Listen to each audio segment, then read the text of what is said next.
River Castellanos pressed her bare palm against the crackling Geiger counter display, watching the numbers climb past what should have been instantly lethal.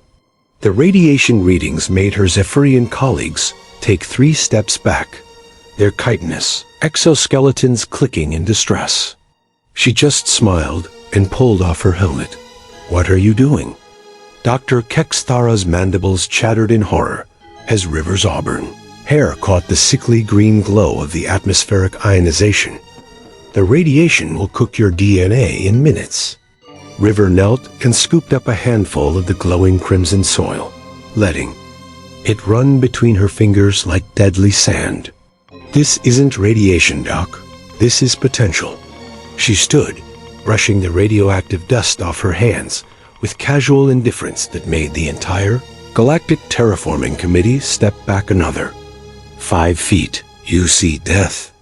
1 see the most fertile ground in 3 sectors. The planet Thanatos 7 stretched before them like a vision of hell painted in neon. Electromagnetic storms crackled across skies the color of old blood, while crystalline formations jutted from the ground like broken teeth, each one pulsing with enough rads to drop a Centauri bull. The previous terraforming team, all non-humans, had lasted exactly 47 minutes before their equipment failed and their protective suits began dissolving.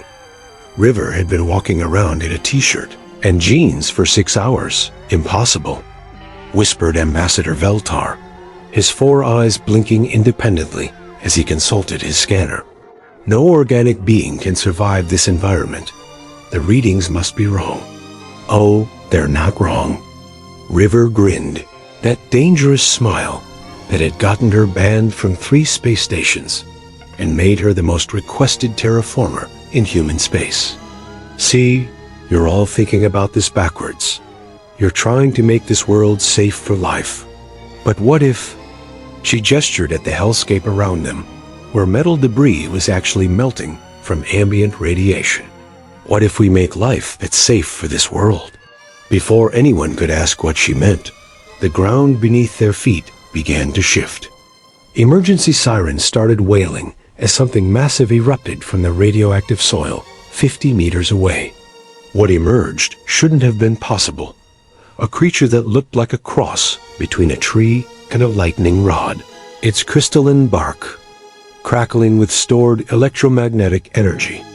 As they watched in stunned silence, it began to grow, visibly expanding and reshaping itself in real time. "Sweet mother of Darwin," River breathed, her eyes lighting up with a kind of dangerous enthusiasm that made her colleagues nervous. "It's not just adapting, it's evolving. In minutes, not millennia." Dr. Kexthara's scanner was going haywire. "Impossible. Evolution doesn't work that way. It takes millions of years to. It takes millions of years on your worlds." River interrupted, already walking toward the creature while everyone else backed toward their ship. "This is a pressure cooker. Every second here is like 1,000 years of evolutionary pressure." She pulled out her standard-issue geological hammer and, to everyone's horror, started chipping samples off the living creature. The crystal tree thing didn't seem to mind. In fact, it grew a new branch specifically to offer her better samples. "River, get back here." Ambassador Veltar's voice cracked with panic. "The radiation levels near that organism are off the charts." "I know, isn't it beautiful?" River held up a chunk of living crystal that was glowing brighter than a small sun. Her scanner read levels that should have reduced her to subatomic particles, but she was humming a little tune as she worked. "You know what this means? This planet isn't dying, it's creating. Every organism here is becoming something new every few hours." As if summoned by her words, the ground around them began sprouting new forms of impossible life. Plants that fed on gamma rays stretched toward the storm-torn sky. Creatures that looked like living metal sculptures scuttled between radioactive crystal formations. And all of them were changing, growing, evolving in real time. "We need to leave," Kexthara insisted. This environment is too dangerous for any known form of life. River turned back to them, still holding her handful of impossible samples, her grin widening to show teeth that should have been falling out from radiation poisoning. Known forms of life, sure. But what about unknown forms? That's when the real surprise hit them. A massive electromagnetic pulse erupted from deeper in the planet, knocking out every piece of technology the aliens had brought. Their ship's engines died. Their life support systems failed. Their protective suits stopped working entirely. River's hand-cranked Geiger counter kept ticking along just fine. "Well," she said cheerfully as her alien colleagues began to panic, "looks like we're staying for dinner." Within an hour, the Galactic Terraforming Committee was in full crisis mode. Without their ship's shielding, the radiation should have been cooking them alive. The Zephyrians were molting stress patterns across their shells. The Centauri were developing radiation sickness. Even the silicon-based crystalline delegate was showing structural damage. River was teaching a patch of radioactive moss to grow, in the shape of her initials. "I don't understand," Ambassador Veltar groaned from where he lay curled in the minimal shade of their dead ship. "How are you not only surviving this, but thriving?" River looked up from her impromptu botany lesson, genuinely puzzled by the question. "What do you mean? This is pretty standard terraforming weather." "Standard?" Dr. Kexthara's mandibles clicked weakly. "This radiation would sterilize a moon. The electromagnetic interference is off any known scale. The very air is toxic." "Oh, that?" River shrugged and took a deep breath of the supposedly lethal atmosphere. "Yeah, Earth's like this too. Well, was. Before we fixed it." She gestured casually at the nightmare landscape around them. "You should see the Australian outback during solar flare season, or Detroit after a reactor accident. Makes this place look like a spa." The revelation hit the aliens like a physical blow. Veltar's 4 eyes went wide as dinner plates. Your homeworld is a death world? Death world?" River laughed, that bright sound echoing strangely in the radioactive air. "Is that what you call it? We just called it Tuesday." She stood up, brushing off her jeans, and walked over to where a new form of crystalline life was sprouting from the ship's hull. "See, you're all trying to survive this place. But I grew up in this place. My grandmother used to garden in soil that would make your Geiger counters explode. My dad worked construction in radiation zones for 30 years and still has all his hair." She knelt beside the growing crystal formation and did something that made every alien present question everything they thought they knew about biology. She talked to it. "Hey there, beautiful. You're growing a little crooked. Here, let me help."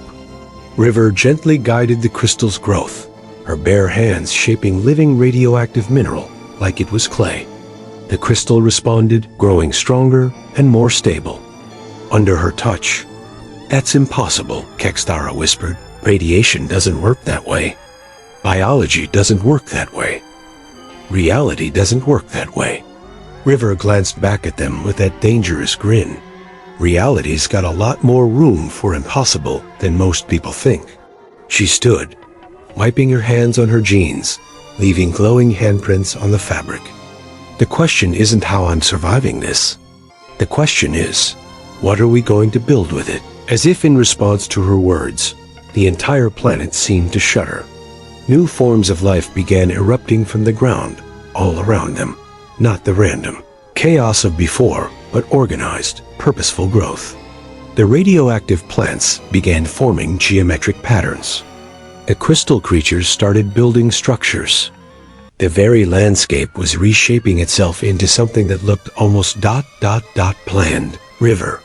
Veltar's voice was barely a whisper. "What did you do?"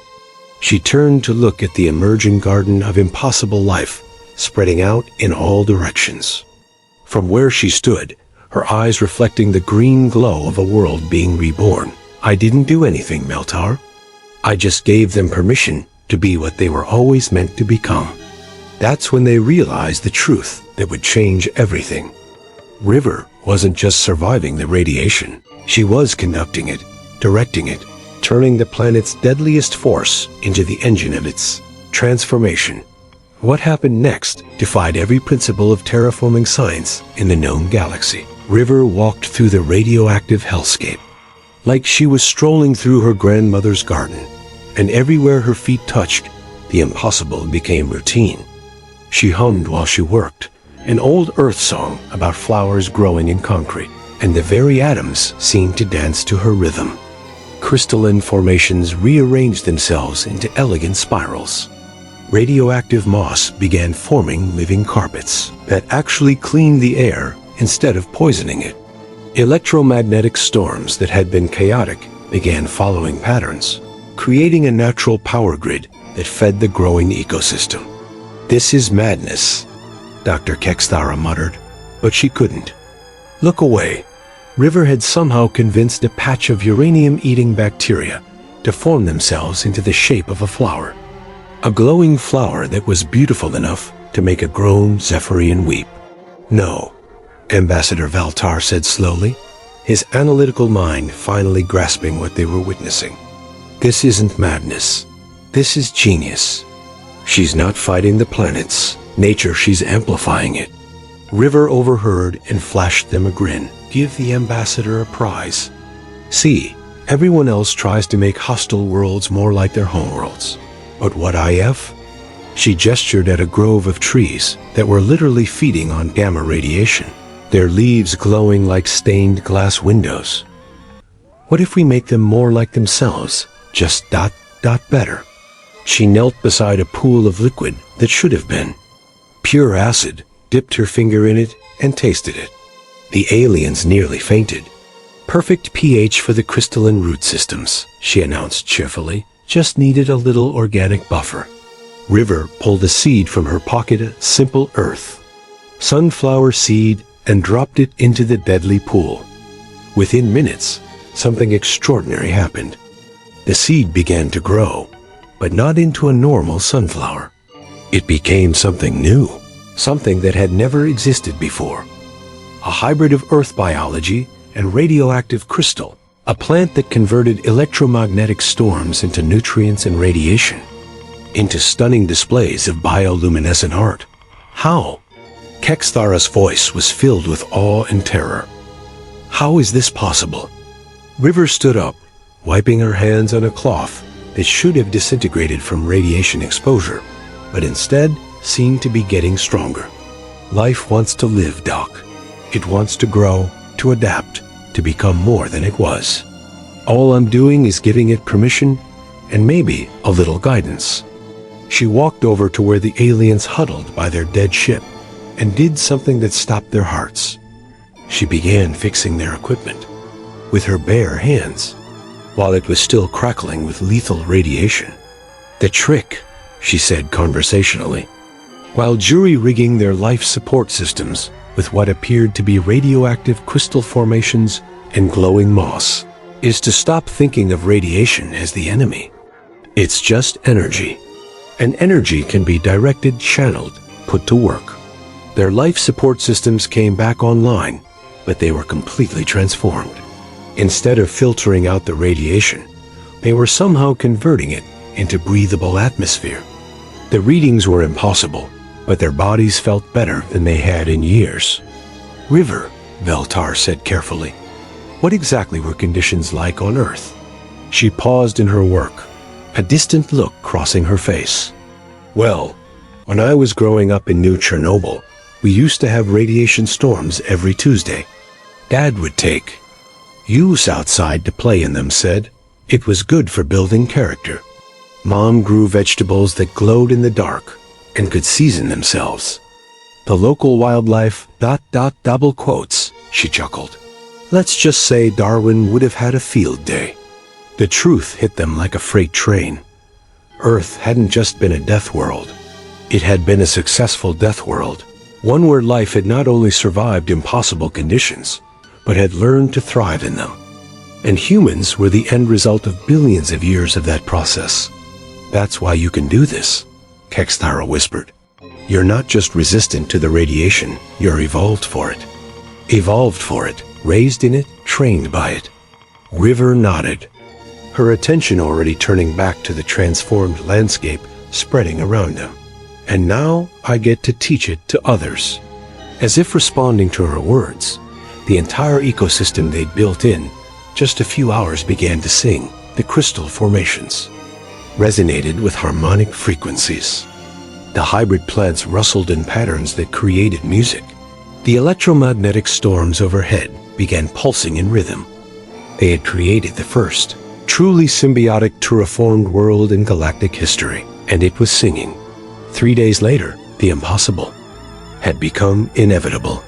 River's radioactive garden had grown to cover nearly 1,000 square kilometers, and it was still expanding.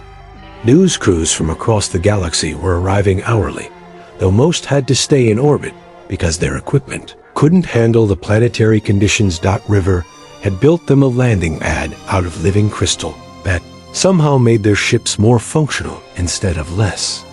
The implications are staggering, Ambassador Veltar was saying into his recording device as River worked nearby, teaching a grove of electromagnetic trees to generate clean power for a settlement that was growing organically from the landscape itself.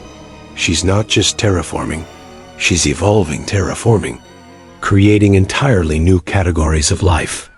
Dr. Kexthara had become River's unofficial assistant, taking notes on processes that shouldn't have been possible, while River casually revolutionized biology as a hobby.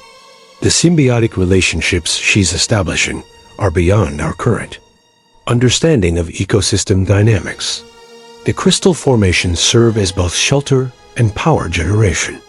The radiation-feeding plants actually improve the atmosphere instead of depleting it. And the electromagnetic storms ... She paused to watch a beautiful aurora dancing between the branches of trees that were somehow made of living metal. They're not destroying anything. They're conducting growth. River looked up from where she was helping a family of crystalline creatures build a nest that would protect their young while also serving as a natural air purifier. You're overthinking it, Doc. It's not complicated. It's just comprehensive. Instead of changing one thing at a time, you change everything at once so it all works together. But the energy requirements alone should be... Kexthara began. Free, River interrupted with a grin. That's the beauty of working with the planet, instead of against it. Thanatos 7 has more energy than it knows what to do with radiation. Electromagnetic fields, thermal dynamics, tectonic activity. I'm just helping it organize all that chaos into something useful. As if to demonstrate, she walked over to a barren patch of ground and knelt down. Without any tools except her hands, she began to work. Within minutes, new life was sprouting, not just growing, but designing itself for maximum harmony with its environment. Plants that used radiation as sunlight, crystals that purified water while generating power, soil organisms that turned toxic waste into fertile earth. There, she said, standing and dusting off her hands. Give that about 6 hours, and you'll have a fully functional micro-ecosystem, complete with its own weather patterns and waste management system. Veltar's 4 eyes were spinning as he tried to process what he'd just witnessed. River, do you realize what this means? If your techniques can be applied to other worlds, oh, they can. River's grin widened. Every world is different, but the principle is the same. Stop trying to make the planet into something it's not, and start helping it become the best version of what it already is. She gestured at the incredible vista spreading around them, a landscape that looked like science fiction and fantasy, had collaborated on the most beautiful painting in existence. Death worlds aren't dead worlds. They're just worlds that life hasn't figured out how to dance with yet. That's when the real revelation came. A delegation arrived from the Galactic Council, being so advanced they rarely bothered with physical forms. They materialized as shifting geometric patterns of pure thought. And when they spoke, reality itself seemed to listen. Human designated River Castellanos. Their voice was like music made of mathematics. Your methods have been observed. Your techniques have been analyzed. Your results have been unprecedented. River looked up at the cosmic entities with the same casual respect she'd shown everyone else. Thanks. You here to help or to lecture? We are here, they said with something that might have been amusement, to learn.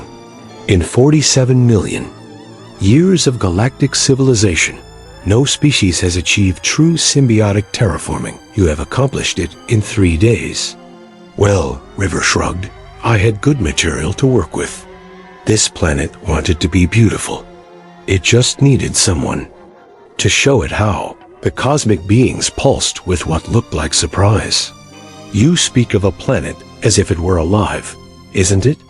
River gestured at the singing crystal formations, the dancing auroras, the trees that were literally conducting symphonies with electromagnetic energy. Look around. This place is more alive than most people I've met. And that's when the final truth emerged. The cosmic beings ran their scans, analyzed the impossible ecosystem River had created, and discovered something that changed their understanding of life itself. Thanatos V wasn't just terraformed, it was conscious. River hadn't just created a garden, she'd helped awaken a planetary mind. Magnificent, the cosmic beings whispered. We have much to learn from humans. River just smiled and got back to work. After all, she had about a dozen more impossible worlds on her terraforming list, and each one was going to be even more amazing than the last dot behind her.